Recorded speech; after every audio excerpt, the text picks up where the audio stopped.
Vean que primero he hablado muy bien del modelo mexicano. Si tuviera que dar eh, las cosas buenas, tendría que hablar horas y horas y horas. Y si tuviera que hablar de las cosas malas, porque las hay, necesitaría una hora.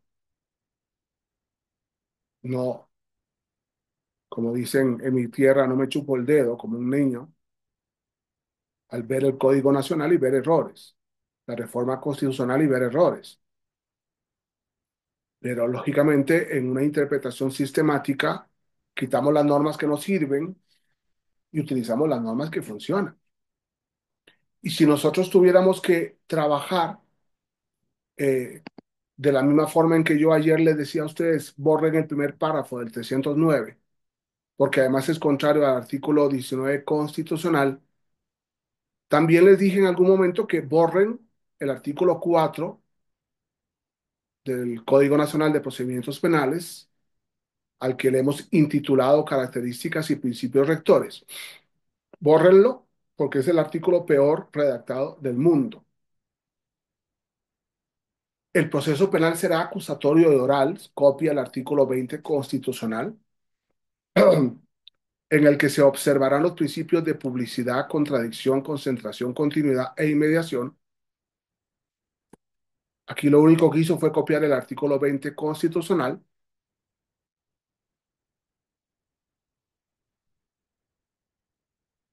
Sin embargo, pone la frase más absurda, perdón, absurda del mundo, porque estamos hablando de los principios rectores. Y aquellos previstos en la Constitución, ¿cuántos principios hay en la Constitución? En los tratados, si partimos de que hay 184 tratados internacionales de derechos humanos, imagínense cuántos principios hay en los 184 tratados y demás leyes. Si yo hiciera una lista, un día de estos escribí un libro sobre la policía y dije, para ser policía en México se necesitan leer 21 leyes. Empecemos con las 21 leyes de la policía y las demás leyes para ver cómo el artículo 4 nos enfrenta a una multitud de principios rectores. Y lógicamente cuando, cuando el principio rector puede ser miles de principios, entonces no es ninguno. Y por tanto no estamos entendiendo lo que es un principio rector y por tanto no estamos entendiendo lo que yo por lo menos analizaba días atrás sobre el principio de alternatividad. Es muy importante darnos cuenta de que la oralidad hace del juicio como un desfile de modas, ¿no? Cuando estamos de jurado, vemos pasar el vestido y el vestido y el vestido, la dama con el vestido, el caballero con el vestido, y ya pasó. Me gusta, no me gusta, un 0 o un 10. Así pasan las pruebas, el juez capta las pruebas y va concatenando medios de prueba, datos de prueba, pruebas, para poder ver si es cierto o no es cierto el hecho que está imputando el Ministerio Público, si el que está acusando el Ministerio Público. Y por eso el juez, jueces de control, jueces de la etapa intermedia, jueces de juicio. Aunque en la etapa intermedia es una etapa de acreditación y ahí el juez debe ser muy maduro, muy conocedor del proceso y del derecho. Pero quería fijarme en que el juez debe dejar que pasen todos los modelos. El juez debe dejar que pasen todas las pruebas. Por eso la prueba se acredita en la etapa intermedia. Ahí, peléate en la etapa intermedia. Es que el testigo del documento, no quiero testigo de documento.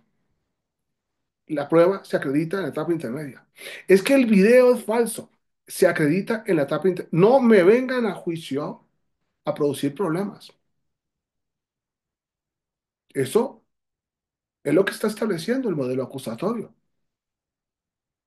Por eso, o todo se resuelve en la etapa de investigación o todo se resuelve en la etapa de juicio. O el 99% de las causas se resuelven en la etapa de investigación y el 1% en la etapa de juicio para poder tener que soportar la etapa intermedia donde me voy a pelear. sobre el tema de la prueba, sobre el tema de las excepciones, sobre el tema de las nulidades, sobre el tema de los incidentes, sobre el tema de todo.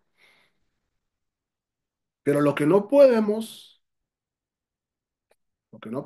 es encontrarnos un juez que no se puede. ¿Cuál es la técnica? Que está en la sala de juicios para impedir, como si fuera un guarura de una discoteca, que no pueden pasar la cadena o no pueden pasar la cadena. Por eso, en algún momento escribí en algún libro lo que yo aprendí como juez. Proceda. Señor juez, puedo, proceda, proceda, proceda. Jueces, abran las puertas a la prueba, porque es abrir las puertas a la verdad. Porque abrir las puertas a la verdad es abrir las puertas a la justicia de ambas, de la víctima, de los ofendidos y del imputado. Por eso, el juez debe dejar que pasen los datos de prueba, los medios de prueba. Y es lógico que las audiencias se rijan por una serie de principios propios del desahogo de los medios de prueba. Entonces aquí entendemos un tema que me parece central. Y los principios rectores del... No, no son principios. La Constitución Política en el artículo 20 nunca dijo que eran principios rectores. De hecho, están no en el artículo 4 que ya lo hemos eliminado, sino que está en el artículo 348. Son los principios propios de la audiencia de juicio oral. Las audiencias se rigen por una serie de principios propios del desahogo de los medios de prueba. Estos principios que analizábamos del artículo 4, que ya hemos borrado, pero haciendo referencia al artículo 20 de la Constitución Política, son principios propios del desahogo de los medios de prueba. Y esto lo tiene que entender la primera sala, la Suprema Corte de Justicia, los jueces de enjuiciamiento y todos, porque tenemos una confusión impresionante desde el punto de vista de los principios. ¿Qué importancia tienen los principios del artículo 20 en el acápite? Ni siquiera están en la norma, están en el acápite. Y cuando algo está en el acápite no es norma. Tiene la importancia de facilitar el desahogo de los medios de prueba. ¿Y qué pasa si no hay prueba que desahogar? Entonces no hacen falta los principios. En el abreviado no se desahoga la prueba. En la conciliación no se desahoga la prueba. En la mediación no se desahoga la prueba. En los acuerdos reparatorios no se desahoga la prueba. Por el contrario, en el juicio oral y en la audiencia inicial se desahoga prueba. Y por eso estos principios no son principios rectores. Pero cuidado, México los ha convertido en principios constitucionales. No son principios rectores, pero son principios constitucionales. Y si son principios constitucionales, la violación de esos principios es violar la Constitución. Principio de publicidad, principio de inmediación. Creo que un día de estos analizábamos dos o tres tesis de jurisprudencia en las que ya la Corte, ya lo dijo la Corte, ¿no? La videoconferencia no anula el principio de publicidad, la videoconferencia no anula el principio de inmediación. Qué pena, porque sí, basta estar en la audiencia y basta estar en Zoom y darnos cuenta que hay una diferencia total. Ustedes no saben aquí dónde yo estoy grabando. En la audiencia saben. Ustedes no saben si yo estoy aquí leyendo una presentación, una conferencia, lo que sea, o lo sé de memoria, o resulta que tengo un equipo adelante diciéndome lo que debo decir en esto que estoy grabando. Principio de concentración. ¿Por qué concentración? Porque es oral. Porque necesito escuchar y resolver, escuchar y resolver, escuchar y resolver. Por eso los jueces en audiencias largas vamos analizando en fichas lo que hemos concluido. Concentración, continuidad. Si has empezado una audiencia, ya termínala y resuelve. No podemos hacer larga y eterna una audiencia en la que estamos resolviendo algo tan importante como la libertad de una persona. Y lógicamente la contradicción. Juez, no escuches al fiscal sin escuchar al defensor. No escuches al asesor jurídico sin escuchar al defensor. Si quieres escuchar al testigo, escúchalo en la contradicción.